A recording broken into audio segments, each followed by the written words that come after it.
the 1999 Toyota Harrier. It is 4x4. It has the 3.0 V6 engine with an automatic transmission. This Harrier has 49,319 miles. It does come with 4 doors and 1 rear hatch. We are going to go ahead and take a look at the interior of the vehicle.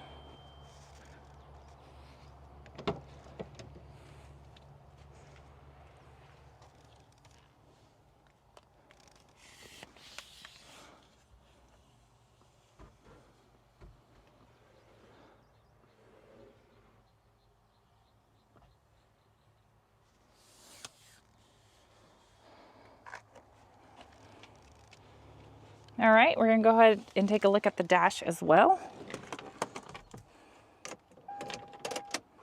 As y'all can see, the lights do come on, so you know we have not punched them out.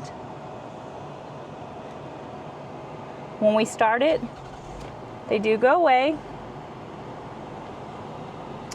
This vehicle, it does come in kilometers, as y'all can see right here.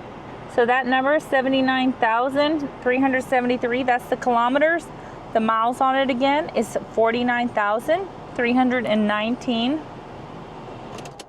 I did want to give you all a heads up with the Harriers that once you start them and go to drive it, all the doors will lock, and then when you go to open it after you shut it off, this is the only door that will remain open, so you'll have to unlock it again. We're going to go ahead and take a look at the frame.